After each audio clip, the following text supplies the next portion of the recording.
our lecture today will be on media and society.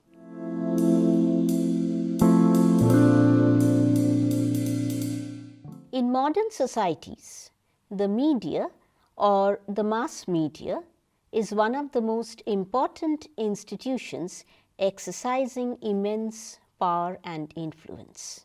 We can see that in the context of the role the media plays in our contemporary Indian society.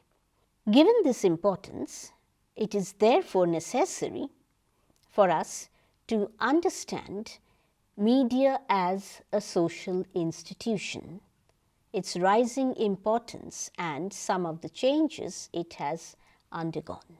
With the rise of digital technology, however, the world of mass media saw revolutionary changes with impacts reaching far beyond what could be imagined.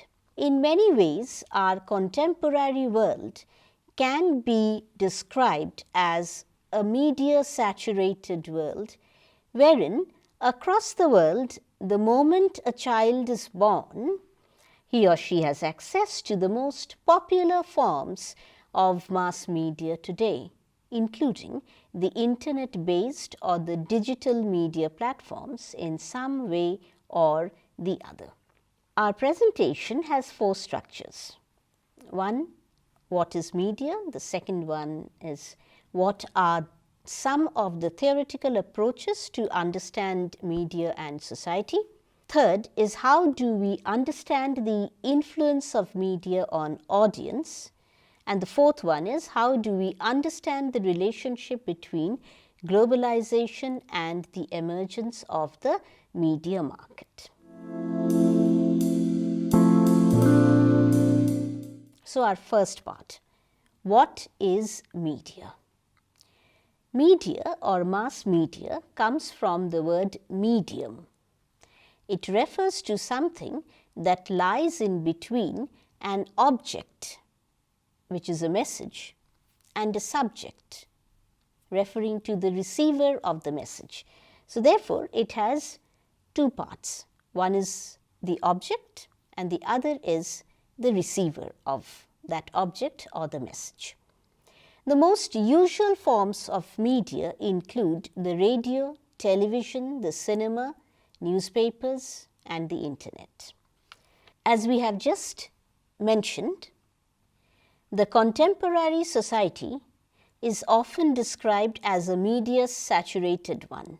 Here, the strong and pervasive presence of the media in the lives of the people has a very significant impact. The media images have a strong influence not only on children, but on all age groups and across cultural contexts today. From the late 20th century, new digital technologies such as the mobile phone, video games, digital television, and the internet have revolutionized the mass media.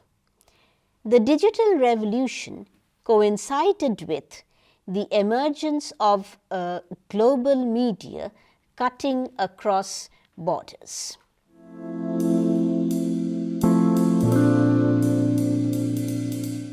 Now, we come to our second part, that is, what are the major approaches to the study of media and society. Anthony Giddens identifies three broad schools for media theorization: the functionalist approach, the political economy approach, and the postmodern approach. When we begin with the functionalist approach, we may just recall once that functionalism has been the earliest of approaches in sociology.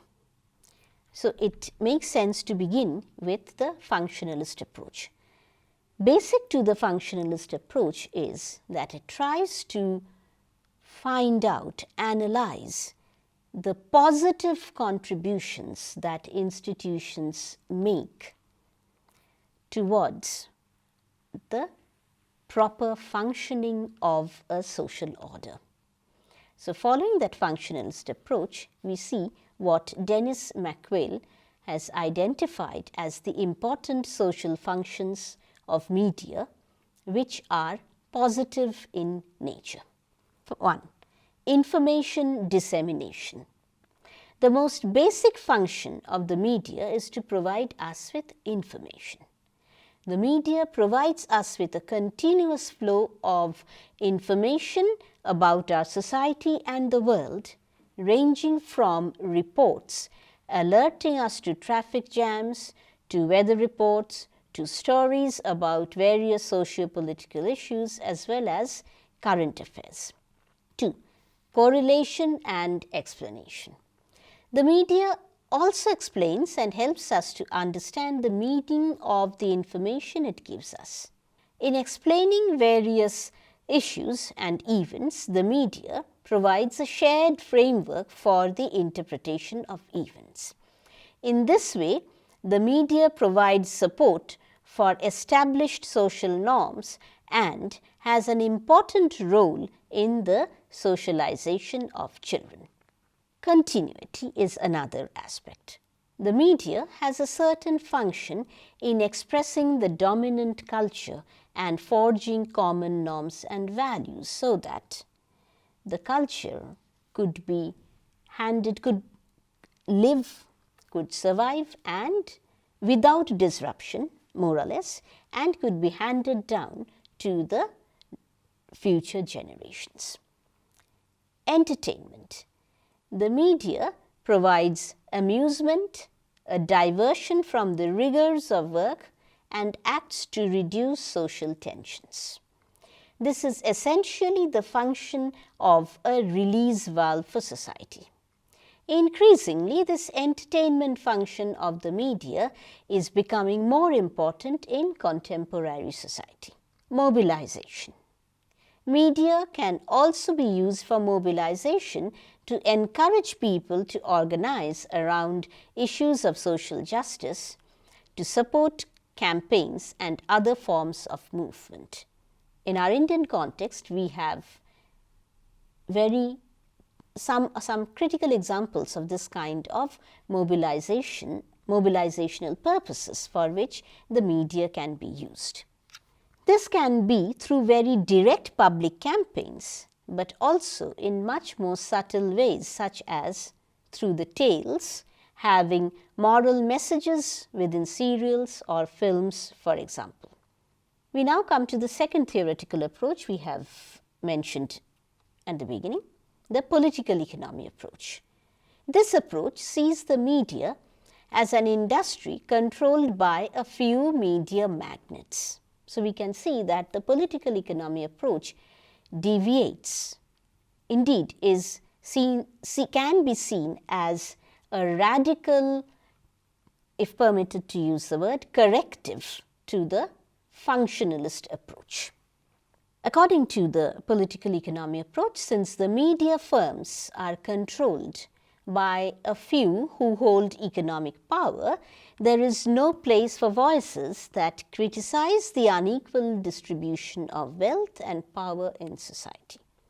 Many Marxian thinkers who hold this political economy approach argue that the mass media does nothing but to serve as a vehicle for disseminating propaganda in support of the ruling groups in society. The political economy approach in particular discusses the issue of ideology and bias in the media. They argue that there is nothing called objective news coverage. They shape the ideology of the people by supporting the ideology of the bourgeoisie or the propertied class because their interests are tied up with these powerful classes. For example, if the media covers the news of some industrial dispute, they will tend to support the government and management instead of supporting the workers in the strike. The Frankfurt School emerged in Germany in the 1930s with a group of Marxist thinkers who engaged in a trenchant critique of the mass media and its role in advanced capitalistic societies. Adorno and Horkheimer, two very important thinkers associated with the Frankfurt School coined the term culture industry to refer to the media and the impact it has on the people. Two of their central arguments are: 1. Capitalistic societies witness the emergence of a mass culture, wherein culture gets to be produced as the standardized commodity to reach as many people as possible. These products kill the capacity of the individuals for independent critical thinking.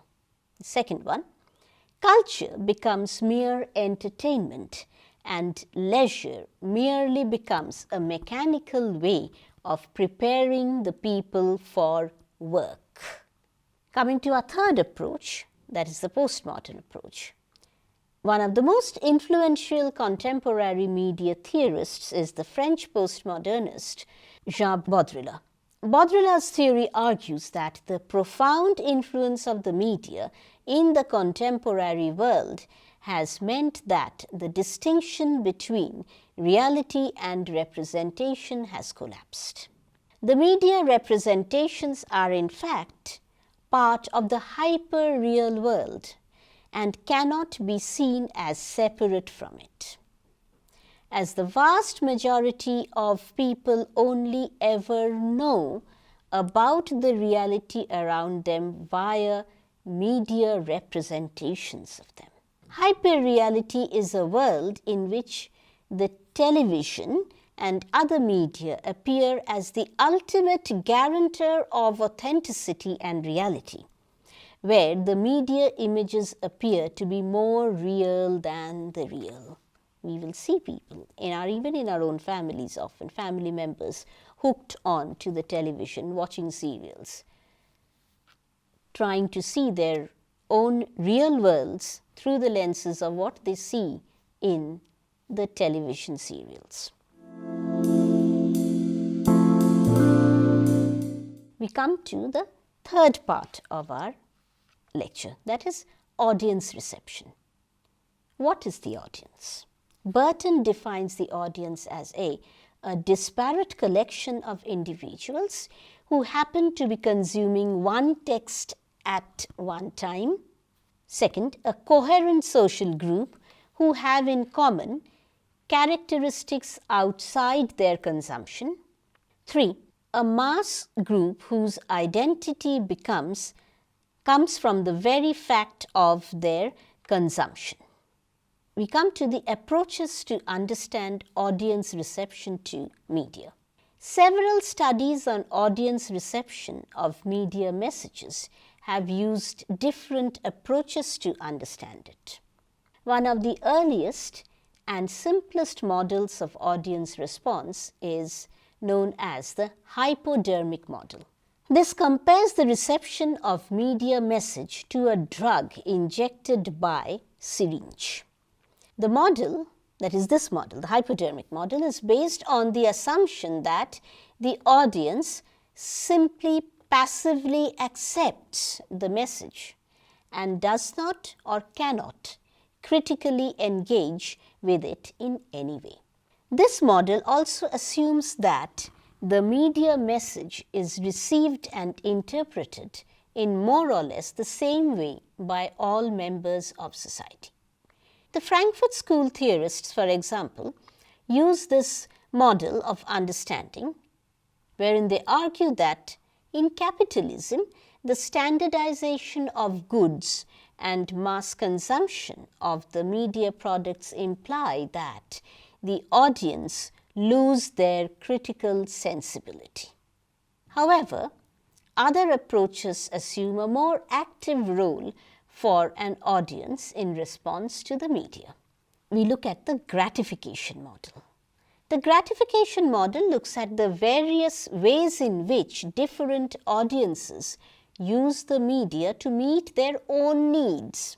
So they are not simply critical or uncritical or passive acceptors of whatever is being given to them, but they want to see how these very portrayals, the images, whatever the messages that the media gives, can be used for their own needs. Therefore, there is a question of choice involved in media consumption, and audiences hence cannot be treated as passive subjects who will consume whatever is provided to them by the media industry. Stuart Hall's account of reception theory focuses on the way in which an audience's class and cultural background affects the way in which it makes sense of the different media texts, and thus looks at the ways in which people actively interpret the media. So, we are looking here not simply at needs, but how we actively participate in interpreting what the media is for us. And that depends on our own class and cultural backgrounds. He argues that it is not always the case that the audience engages in preferred reading that is encoded in the media text, be it a film, an advertisement or news, but uses his or her own interpretation to read it. Sometimes this reading may be oppositional as well. That is, the audience may actively choose to resist the message given to them by the media.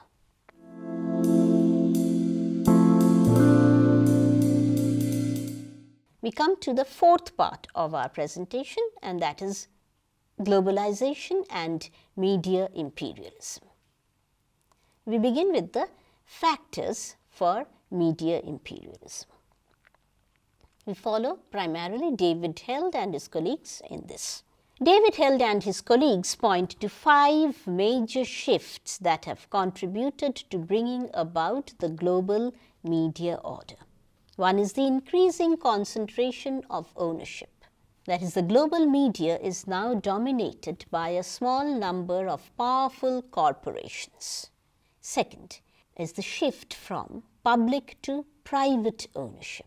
Traditionally, media and telecommunication companies in almost all countries in the world were partially or fully owned by the state. In the past few decades, the liberalization of the economy and the relaxing of regulations have led to the privatization and commercialization of media companies in many countries. Third is the transnational corporate structures. Media companies no longer operate strictly within national boundaries. Likewise, media ownership rules have been loosened to allow cross-border investment and acquisition. The fourth point that Held and colleagues say is the diversification over a variety of media products. The media industry has diversified and is much less segmented than it was in previous times. Enormous media conglomerates such as the Times Group produce and distribute a mix of media content including music, news, print media and television programming. The fifth one is a growing number of corporate media mergers. There has been a distinctive trend towards alliances between companies in different segments of the media industry. Telecommunications firms, computer hardware and software manufacturers, and media content producers are increasingly involved in corporate mergers as media forms have become increasingly integrated. The rise of the global media industry and its pervasiveness across the globe gave rise to the theory of media imperialism, which gained popularity since the 1970s. The term media imperialism basically refers to the global influence of the Western media, and particularly that of the United States, which in turn impacts the proliferation of Western culture across the globe. For example, the reach and influence of Hollywood movies across different regions of the world. However, critiques of this narrow understanding of media imperialism has also emerged, as we are also witnessing counter trends which may support a more pluralistic theory of the media at a global level. One such is that of reverse flows, where media products in, for example, former colonies and less developed countries are increasingly becoming popular. An example could be the increasingly international success of the Mumbai-based Hindi film industry, known as the Indian film industry, and that is Bollywood. Ritzer points out that with the rise of the new global media, for example, Apple's iTunes, Facebook, Twitter, Google and Microsoft, for example, we have witnessed their power to impose their systems on a large portion of the world. The rise of the new media points towards new mechanisms of the strengthening of the processes of media imperialism, wherein a few media houses based in the West is controlling the global media market and in turn influencing media consumption.